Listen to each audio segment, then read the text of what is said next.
Greetings and welcome to our third week of vlogs around some of the apes you'll be working with in our rebellion against Mech. This first one is codenamed Voxel. Now, during some sort of invasion that they have no memory of, Voxel lost many of their limbs. They are a species of gorilla before the attack, however. Whilst they were at their lowest low, they were able to build tech for themselves that you can see on their chest, that was able to transform their body and thoughts into tangible code, allowing him to move with flexibility almost no others could. However, this does leave his body very fragile or vulnerable at times, and you can see from his form he is very sharp and cubic in his appearance, though he is a great asset on the battlefield. Codename Gold comes from an ancient civilization called the Aztecs. He was buried alive accidentally, but because of the gold in his coffin, he was able to stay alive. While silver is the most magically conductive element, gold is famous for being the most conductive when it comes to fire magic, as fire magic has different sort of elements and abilities. Now, he is a fire magic user, able to shoot balls of fire from his hands and such. He has lost his leg in battle before, but built a gold leg for himself, allowing him to run with surprising ferocity.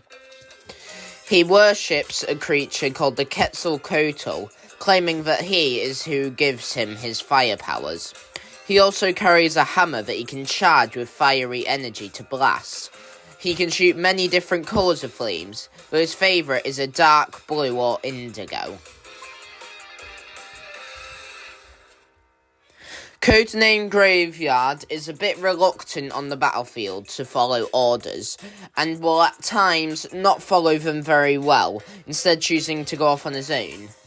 Despite this, his abilities are quite impressive. If he is in a particularly warm environment, he is able to form scythes made out of green flames.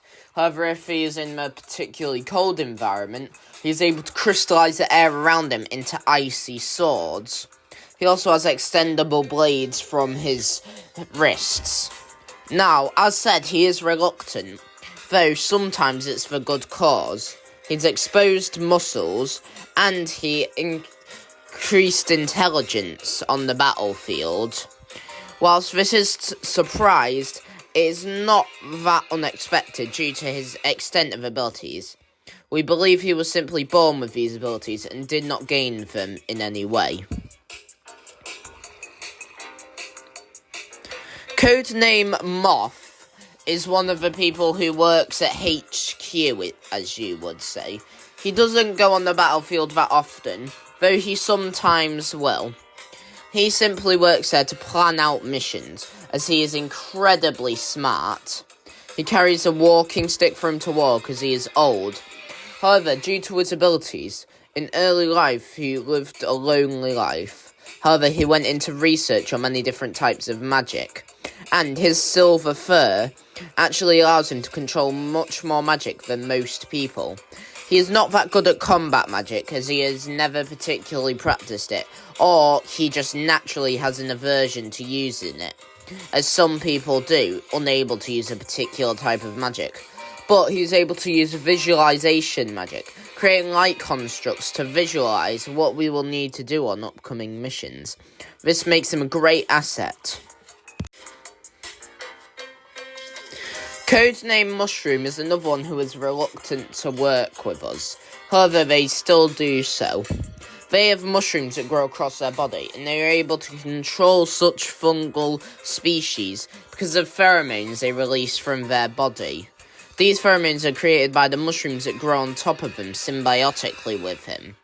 We believe he does not actually have any abilities, but that the mushrooms that grew on top of him as a young child have changed his behaviour and biology as he grew up, making his hands into scythes, and allowing him to shoot out pheromones that control the mushrooms. He breathes this gas as sort of a smoke bomb to hide himself, but also it's just used to calm him down in situations of rage. We are trying to weaponize this gas, similar to how we are with codename Flight. Go see the previous logs if you want to learn about them, but it is not a high priority.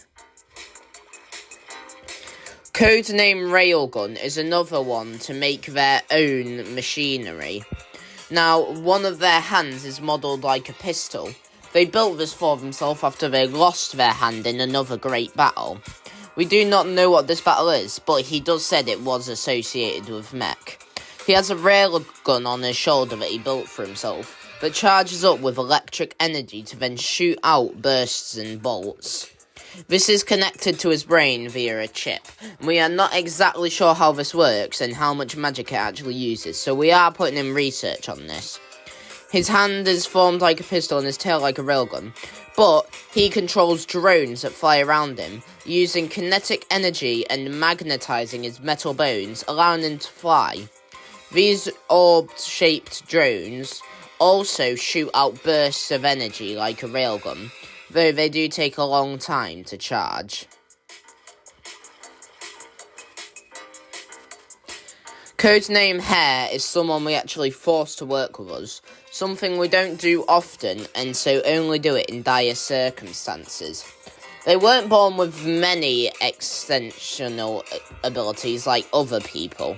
They simply have heightened jumps and they have thicker muscles than most, more dense.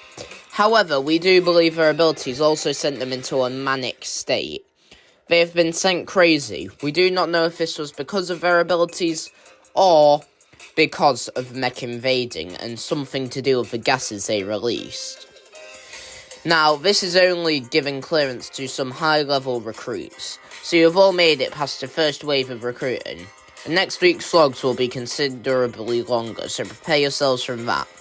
And whatever you do not talk to Codename Hare. They will convince you. They're quite good at that.